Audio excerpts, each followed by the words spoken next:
Hello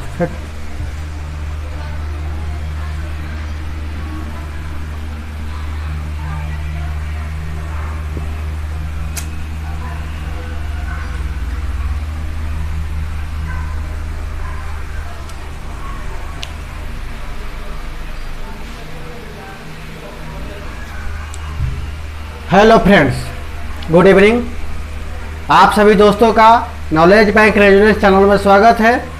हम आप लोगों के लिए लाए हैं बीपीएससी स्पेशल, ये जो नोटिफिकेशन से लेकर के फाइनल एग्जाम के होने तक, यानी कि प्री मेंस तक जो है कि हम आपका साथ रहेंगे और कोशिश करेंगे कि हम सब मिलकर के जो है कि बीपीएससी में एक अच्छा स्कोर प्राप्त कर सके, अच्छे रैंक हासिल कर सके। तो हम शुरुआत करते, किसी भी एग्ज़ाम के लिए सबसे महत्वपूर्ण होता है उसका नोटिफिकेशन से लेकर के सिलेबस के बाद जो है कि बुक्स, और बुक्स के बाद उसकी हर स्टेप की तैयारी।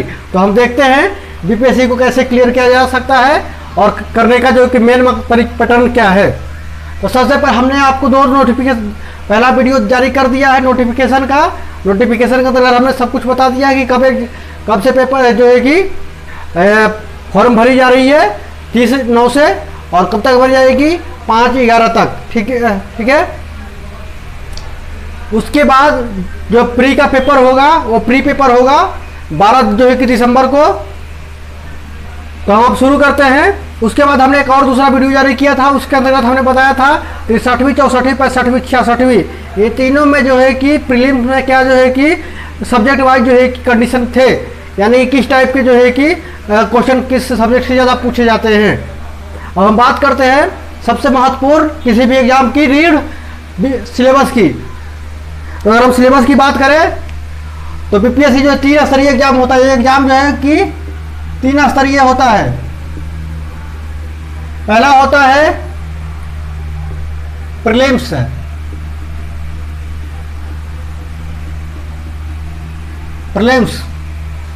ठीक है। ये होगा, इसको क्लियर करने के ये क्या है, क्वालिफाइंग, यानी इसको आपको क्वालिफाई करना होगा, इसके नंबर नहीं जुड़ते हैं। सेकंड पे होगा मेंस, और थर्ड पे होगा जो लोग इसे सेलेक्ट होंगे वो यहां आएंगे। उसके बाद थर्ड पे होगा इंटरव्यू। तो जो फाइनल मेरिट लिस्ट बनती है वो बनती है इन दोनों के आधार पे, मेंस और इंटरव्यू के आधार पे, तब जाकर के यहां पर रिजल्ट बनता है। ठीक है। अब हम बात करते हैं, ये जो प्रीलिम्स होगा एमसीक्यू होगा, ठीक है। 150 क्वेश्चन होंगे, हर क्वेश्चन के एक नंबर होंगे, यानी कि 150 नंबर के भी होंगे, और नो निगेटिव मार्किंग। ठीक है। मेंस जो होंगे वो 4 पेपर होंगे, फर्स्ट पेपर, सेकेंड, थर्ड और फोर्थ। फर्स्ट पेपर हिंदी, इसमें आपको ये 100 नंबर का होगा और इसमें आपको 30 नंबर लाना अनिवार्य है। सेकेंड ये GS1, ये GS2 और ये ऑप्शनल, ये तीनों जो है कि 300 के होंगे, यानी टोटल 900। और ये जो इंटरव्यू होगा वो होगा 120 नंबर का, यानी 1020 नंबर पर जो है कि मेरिट लिस्ट बनती है। अब हम जो है कि स्पष्ट तौर पे तीनों का अलग अलग हम विभाजन करते हैं।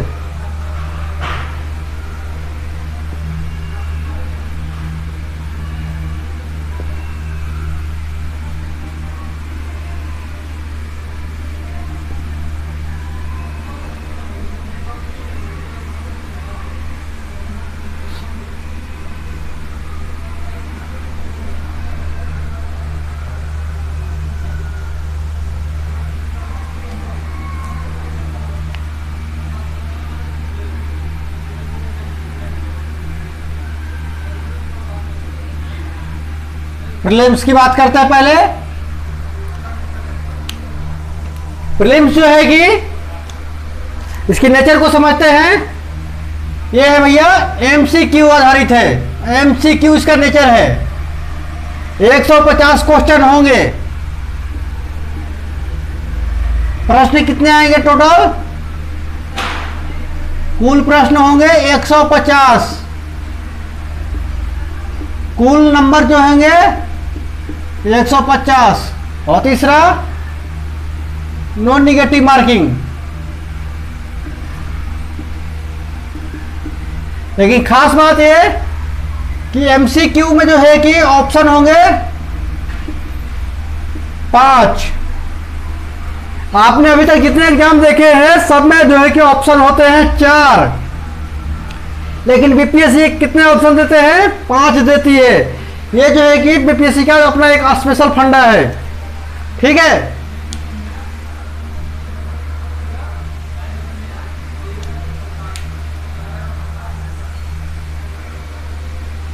अगर आपको बीपीएससी का प्रीलिम्स क्लियर करना है, जो कि क्वालिफाइंग है, यह है क्वालिफाइंग, यानी इसके नंबर पर जो मेरिट से कोई लेना देना नहीं है, इसको सिर्फ आपको क्वालिफाई करना है, ठीक है ना। तो इसको क्वालिफाई करने के लिए आपको कम से कम 70 से जो है कि ऊपर नंबर लाने होंगे, तब जाकर के आपका सिलेक्शन कंप्लीट होगा, ठीक है। अब हम बात करते हैं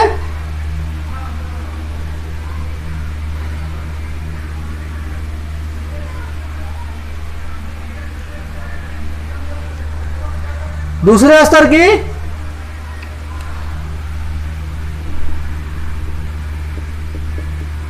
मेंस की।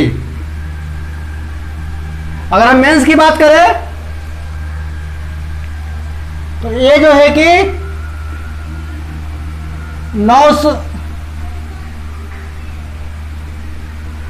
प्लस 900 का एग्जाम होता है, जिसमें से स्कोर इसका जोड़ा जाएगा। ये सिर्फ क्वालिफाइंग होगा, यानी कि इसमें कितने पेपर होंगे टोटल? 4 पेपर होंगे। फर्स्ट पेपर जो होगा वो होगा हिंदी, ये होगा 100 नंबर का। इस 100 में से जो है कि आपको 30 लाना अनिवार्य है। ये भी क्या है? क्वालिफाइंग, ठीक है। इसको सिर्फ आपको क्वालिफाई करना है, इसका नंबर नहीं जुड़ता है। सेकेंड जो पेपर होगा वो होगा GS1 का, ठीक है। इसके अंतर्गत ये है 300 नंबर का।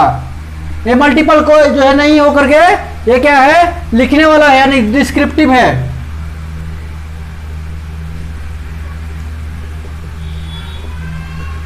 ठीक है ना।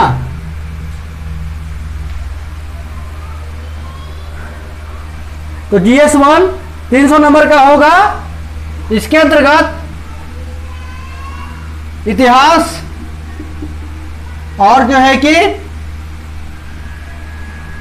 भूगोल जो है कि शामिल होगा, ठीक है। बात करें तीसरा GS2 की, तो ये भी 300 का होगा और इसके अंतर्गत होगा राजनीति शास्त्र प्लस अर्थव्यवस्था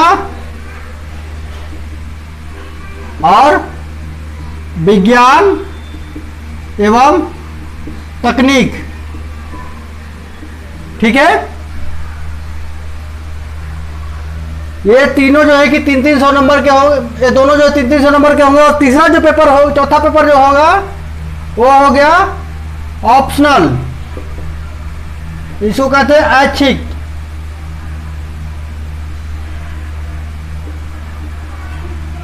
ये जो है कि 300 नंबर का होगा।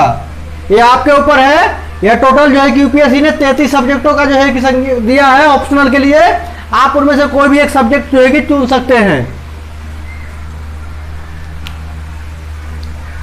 तो इसमें जो है कि ये हिंदी, जो फर्स्ट पेपर हिंदी है वो क्वालिफाइंग है, जिसमें सिर्फ पास होना जरूरी है। जबकि GS1 GS2 सबके लिए बराबर है, और GS3 जो है, GS2 और GS3 जो है कि सबके लिए बराबर है, GS1 GS2। और जो ऑप्शनल है, जो चौथा पेपर है ऑप्शनल, वो सबके लिए अलग अलग है, जिसको जो सब्जेक्ट लेना है वो ले सकता है, और सबसे ज़्यादा स्कोरिंग सब्जेक्ट यही होता है, ऑप्शनल।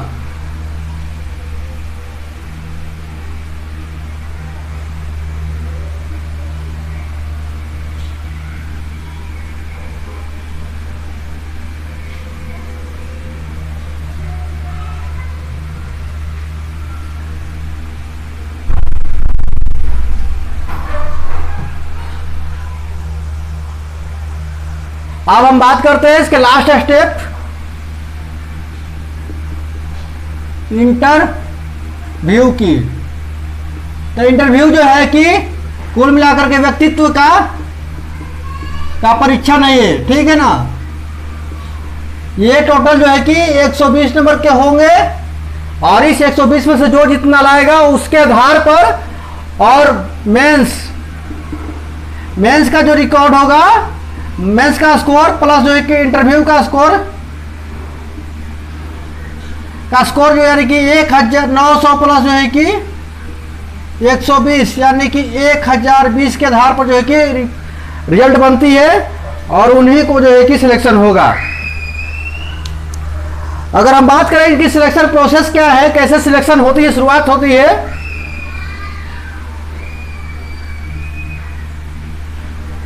सिलेक्शन प्रोसेस की अगर हम बात करें,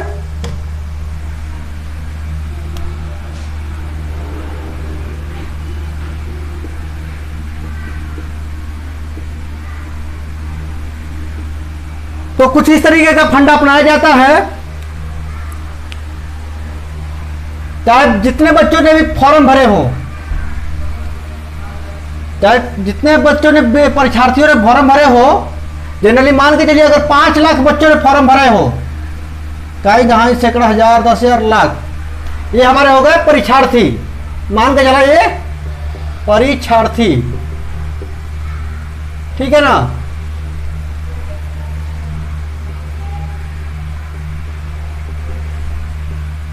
माना कि परीक्षार्थी कितने हो गए, 5 लाख। तो गवर्नमेंट ने जो नोटिफिकेशन निकाला है वो निकाला है कितने पद हैं, तो प्री कितने लोगों को पास करने दिया जाएगा, इसका 10%, ठीक है ना। मतलब करेगा मतलब ये है कि इसका 10वां भाग, 10% ही मान के चलिए, इसका 10वां भाग।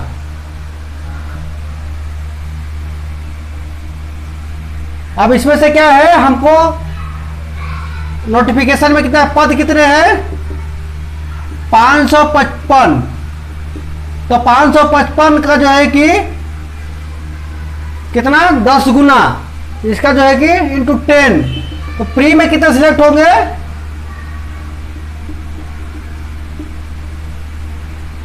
सिलेक्शन कितना होगा, वो होगा जितना पद है उसका 10 गुना, यानी कि 5550 लोगों का सिलेक्शन होगा,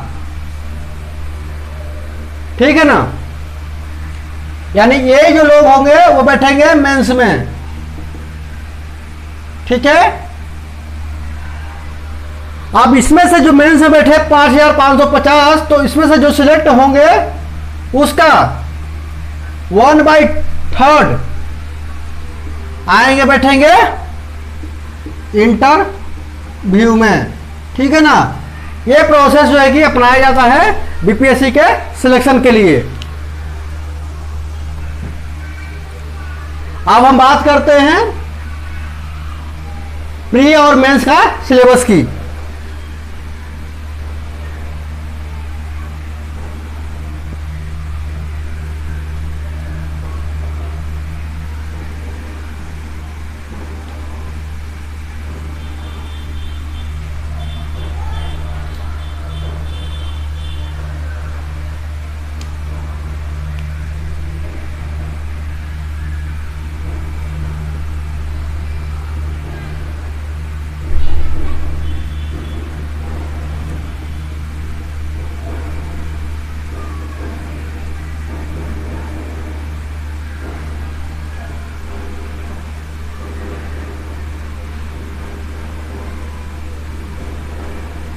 ठीक है, हम देखते हैं कौन कौन से टॉपिक से आ रहे हैं। ऐसे बीपीएससी का हो या कोई भी हो, इंडिया का कोई भी एग्जाम जिसका प्रीलिम्स का, उसका कोई और छोड़ नहीं होता है, कहीं से भी क्वेश्चन पूछ सकता है। यूपीएससी का हो या बीपीएससी का, जेपीएससी का, किसी का भी हो, कहीं से भी पूछ सकता है। लेकिन फिर भी एक बाउंडेड जो है कि एरिया हमें बताया गया है कि यहाँ से हम क्वेश्चन आपसे पूछेंगे। तो हम देखते हैं कि कौन कौन से जो है कि पॉइंटों से पूछ रहे हैं। तो पहला है इनका पॉइंट है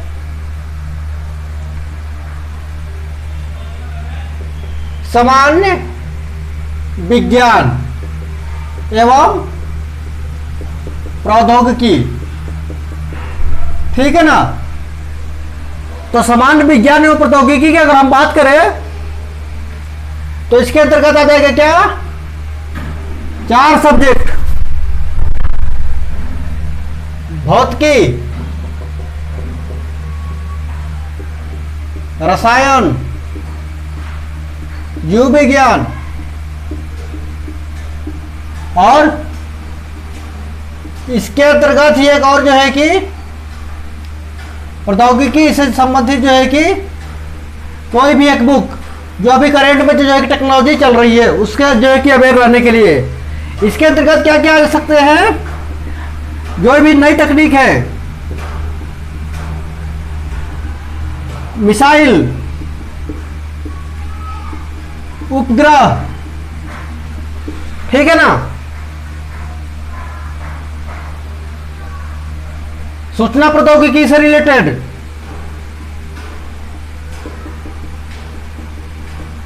इस तरीके के क्वेश्चन उठते हैं। तो ये हमारा फर्स्ट टॉपिक ये हो गया सामान्य विज्ञान एवं प्रौद्योगिकी से रिलेटेड।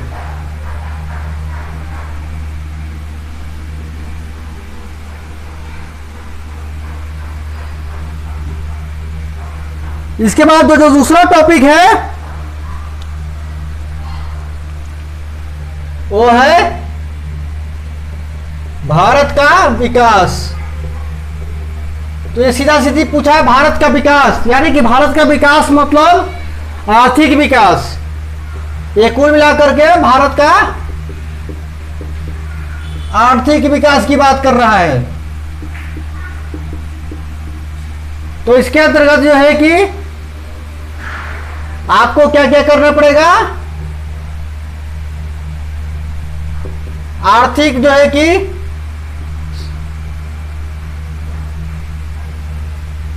परिभाषाएं जो है वो व्यवहारिक अर्थव्यवस्था, ठीक है, पंचवर्षीय योजनाएं,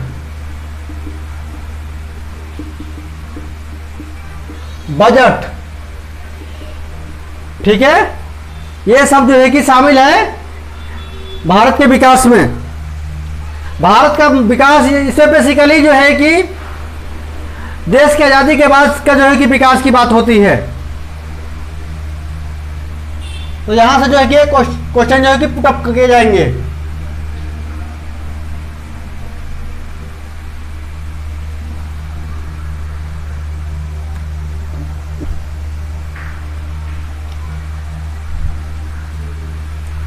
तीसरा है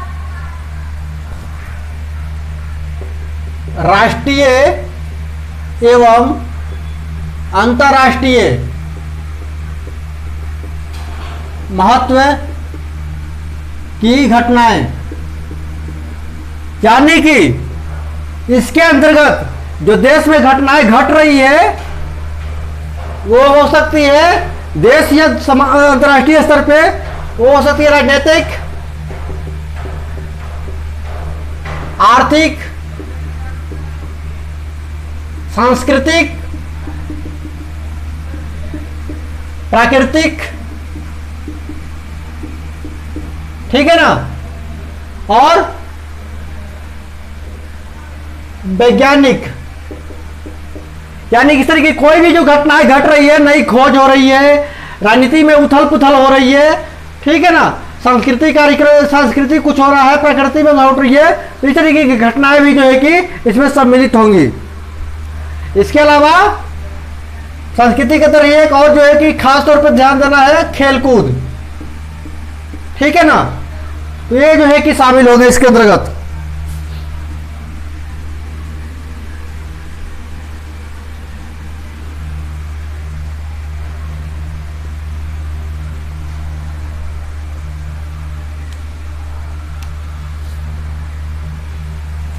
चौथा है बिहार एवं भारत का इतिहास। ठीक है, बिहार एवं भारत का इतिहास की अगर हम बात करें तो इसको बेसिकली 4 भागों 5 भागों में बांट सकते हैं। पहला हो गया प्राग ऐतिहासिक, ये हमें दोनों परिप्रेक्ष्य में देखना होगा, भारत के भी परिप्रेक्ष्य में और उसका बिहार का परिप्रेक्ष्य भी एक अपना शामिल होगा। तो प्राग ऐतिहासिक ये जो है कि काल का इतिहास है। उसके बाद हड़प्पा संस्कृति का इतिहास है, उसके एक स्टेप। उसके बाद वैदिक इतिहास। ये तीनों जो है कि, और एक इसके अंतर्गत और आ जाएगा 6ठी शताब्दी तक का जो है कि इतिहास। ये सब जो है प्राचीन भारत के अंतर्गत आ जाएंगे।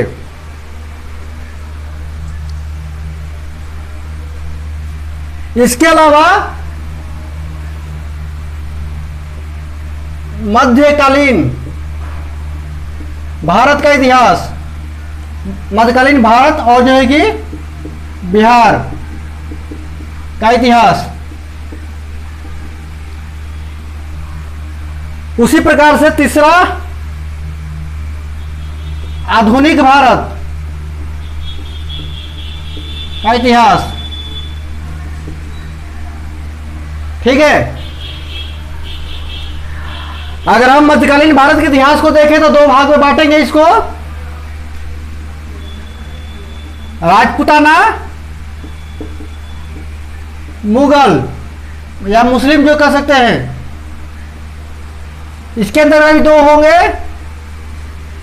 सल्तनत और मुगल हुकूमत।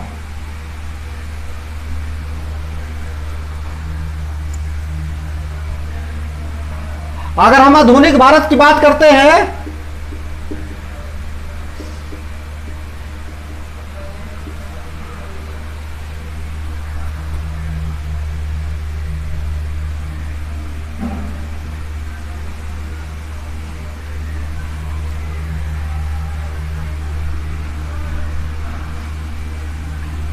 हमने प्राचीन भारत को देख लिया था, अब हम देखते हैं मध्यकालीन भारत को। मध्यकालीन भारत को अगर देखें तो 2 भाग में बटेंगे इसको। एक होगा राजपूत काल, राजपूत काल। दूसरा होगा मुस्लिम शासनकाल,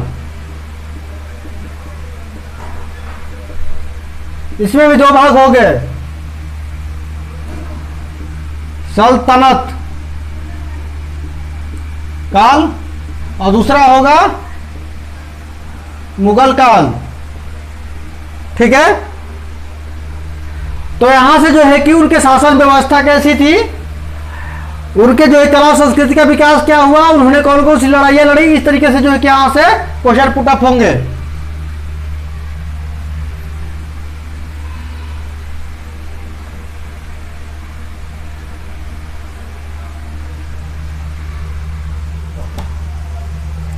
अब हम बढ़ते हैं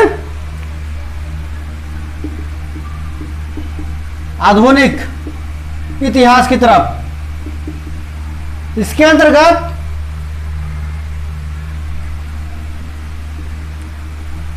सत्रह से लेकर के 1857 तक का एक काल होगा। दूसरा काल 1857 से लेकर के 1905 तक हो सकता है, और तीसरा काल 1905 से लेकर के 1947 तक।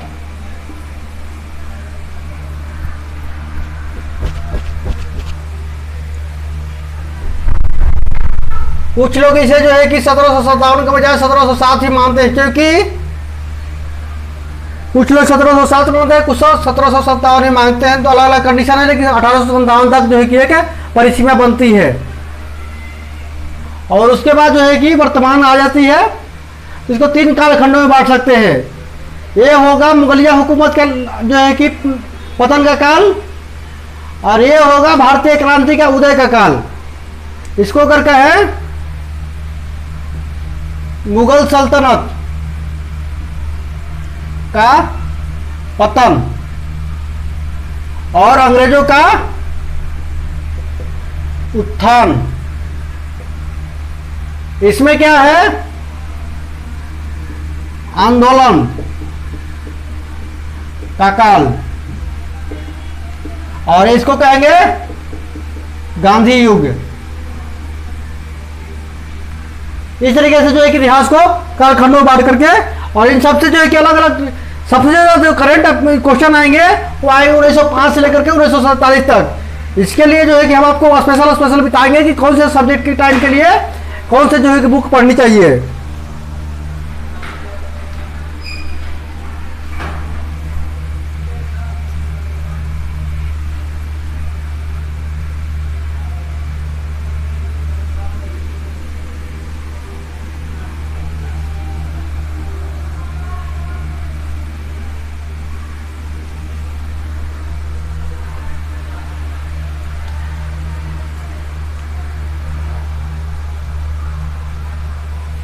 पांचवा है आजादी के बाद बिहार के अर्थव्यवस्था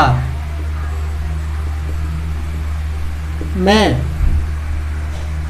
बदलाव। तो इसके दो एक कंडीशन है। क्या है, जब भारत आजाद हुआ तो आजादी के बाद शुरुआती दौरों में बिहार जो है कि तीव्र गति से औद्योगिकीकरण की तरफ बढ़ा। 1947 से लेकर के और तकरीबन 1970 टू जो है कि लास्टली 90 तक 1990 तक बिहार का तीव्र गति से जो है कि औद्योगिकीकरण हुआ।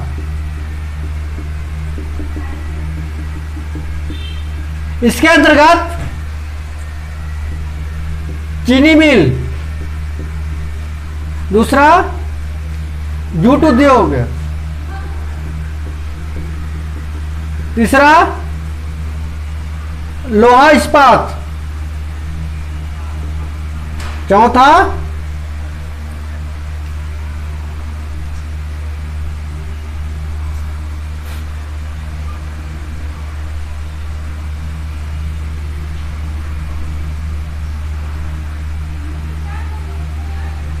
अन्य रासायनिक उद्योग धंधे। तो तीव्र गति से विकास हुआ, लेकिन जैसे ही सत्ता का परिवर्तन हुआ, यानी कि लालू यादव का सरकार, कांग्रेस के पतन के बाद लालू यादव की सरकार आई, तो जो है कि 1990 से लेकर के अभी तक ऐसे 2005 तक जो है कि अंधकार जो है कि कह सकते हैं अंधकार काल, क्योंकि इस टाइम पीरियड में उद्योगों का सिर्फ पतन हुआ, इसको पतन काल भी कह सकते हैं। और उसके बाद 2000 जो है कि 5 से अब तक सुधार काल कह सकते हैं, क्योंकि ज्यादा उत्थान तो नहीं हुआ है, सुधार काल कह सकते हैं बिहार के उद्योगों के लिए। ठीक है ना। तो बिहार की अर्थव्यवस्था चाहे इस टाइम पीरियड में क्या थी, बिहार की अर्थव्यवस्था एग्रीकल्चर, उद्योग धंधे और जो है कि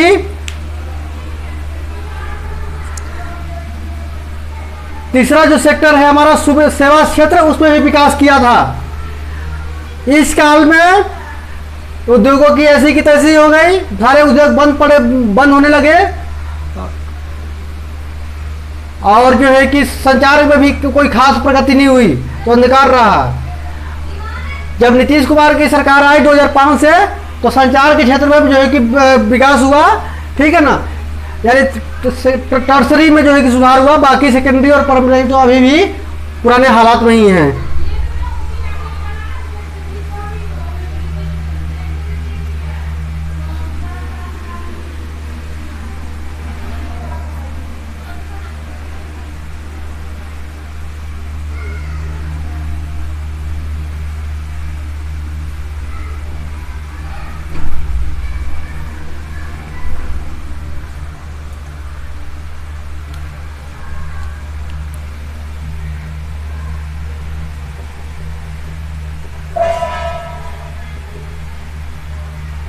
अब हम बात करते हैं भारत की स्वतंत्रता की।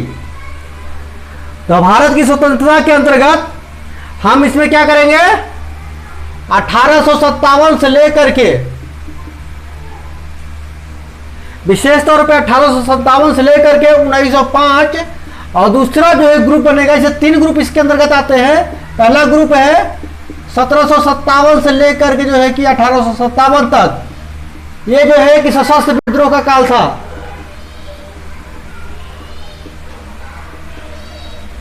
सशस्त्र विद्रोह काल, और ये जो है कि नरम जो है कि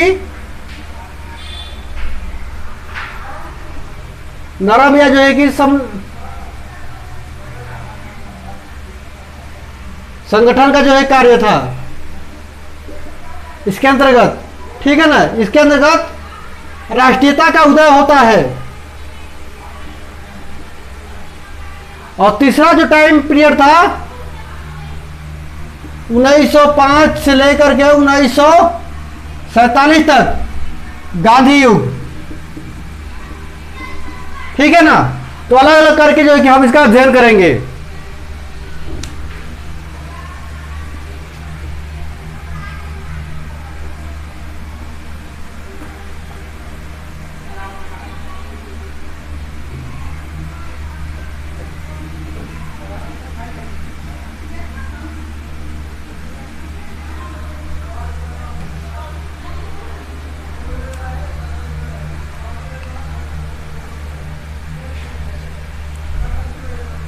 अब है 7वां टॉपिक है भारत के राष्ट्रीय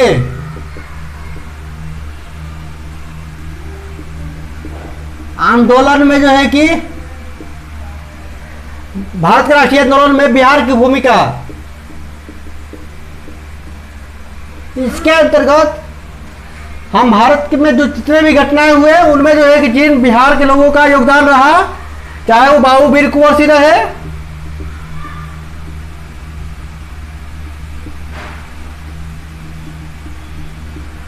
ठीक है, खुदीराम बोस हो गए,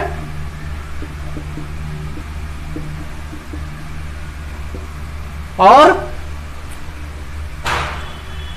राजेंद्र प्रसाद, और किसके अंतर्गत एक जो सबसे इंपॉर्टेंट चीज है वो है चंपारण विद्रोह। छठा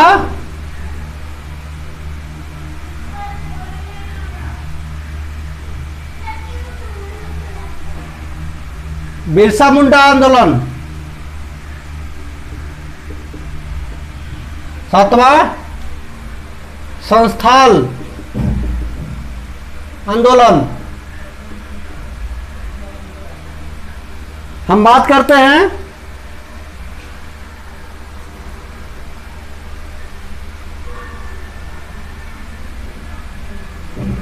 तो इन सब का जो है कि जो योगदान रहा है राष्ट्रीय आंदोलन में, उसकी भूमिका पर हम जो है कि विशेष रूप से चर्चा करेंगे। यहां से क्वेश्चन जो है कि भी अच्छे खासे उठने की उम्मीद है।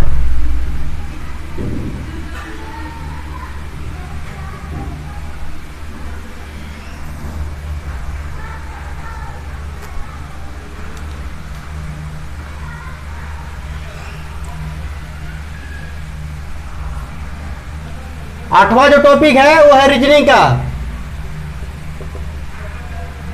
तो रीजनिंग के लिए आप जो अभी तक जो प्रिफर करते आ रहे हैं बुक्स, उन्हीं बुकों को प्रिफर कीजिए।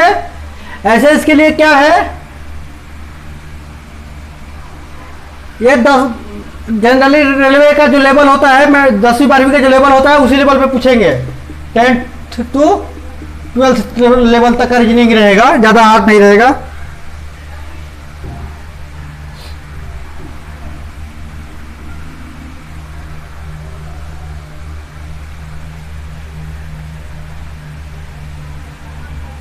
अब है टॉपिक भारत में राष्ट्रवादी प्रकृति। तो भारत में राष्ट्रवादी प्रकृति का विकास कब से होता है उसकी हम चर्चा करेंगे। तो भारत में राष्ट्रवादी प्रकृति का उदय कब होता है, 1857 से, ठीक है ना। 1857 से लेकर के एक होता है 1885 तक। इस समय तक जो है कि भारत के में जो राष्ट्रवाद का जो विकास हो रहा था वो काफी हद तक जो है सशस्त्र बल था, ठीक है ना। और जो भी था वो नरम कंडीशन में था, यानी कि कोई भी संगठनात्मक जो है कि अंग्रेजों के विरुद्ध नहीं हो रहा था।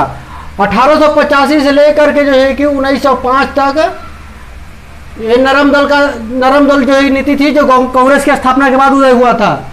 और फिर 1905 से लेकर के 1947 तक गांधी युग का जन्म, गांधी युग हो गया।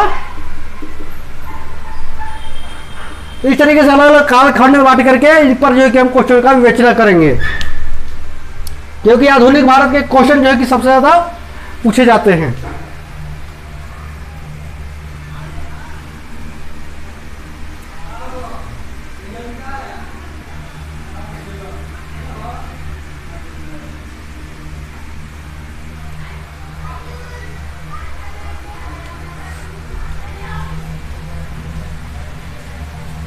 दसवां टॉपिक है भूगोल का। तो भूगोल की अगर हम बात करें, जैसे इतिहास का एक बड़ा विषय वस्तु है, उस तरह भूगोल का ही एक बहुत बड़ा विषय वस्तु है। तो इसके अंतर्गत सैद्धांतिक भूगोल, इससे ज्यादा नहीं, 1-2 क्वेश्चन पूछे जाएंगे। उसके अलावा होगा प्राकृतिक भूगोल,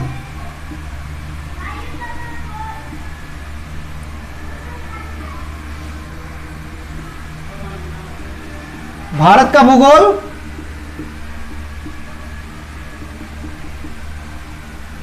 बिहार का भूगोल, और 1-2 क्वेश्चन जो है कि विश्व भूगोल का होगा।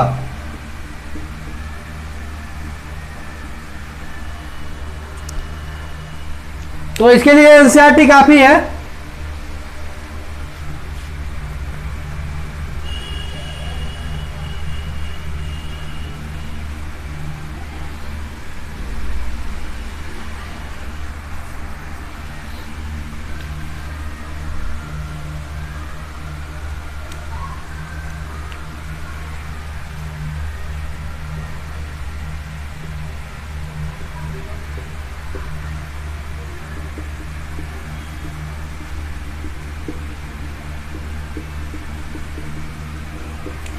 तो अभी तक हमने जो इतिहास और भूगोल देखा, तो अब उसी को जो है कि बिहार के परिप्रेक्ष्य में केवल देखना है, बस और कुछ नहीं करना इसमें।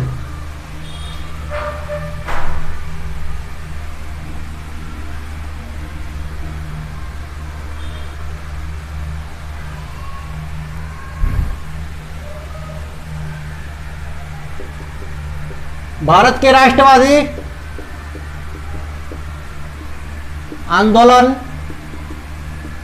में बिहार की भूमिका, तो वही जो अभी हमने चर्चा किया था वही वाला है।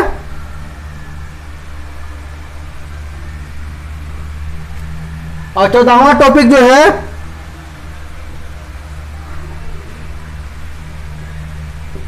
भारत की राजनीति और अर्थव्यवस्था। तो सारे टॉपिकों को हमने चर्चा कर लिया है। बस इतने ही 14 टॉपिकों से क्वेश्चन जो है कि पूछे जाएंगे, और ये हमारा प्रीलिम्स का कंडीशन है।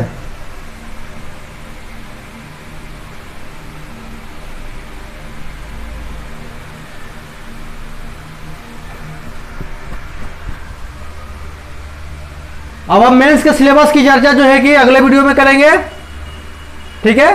प्रीलिम्स का हमारा स्पेशल हो गया, अब मेंस का भी हम स्पेशल एक वीडियो बनाएंगे, ठीक है। मिलते हैं फिर अगले वीडियो में, तब तक के लिए धन्यवाद।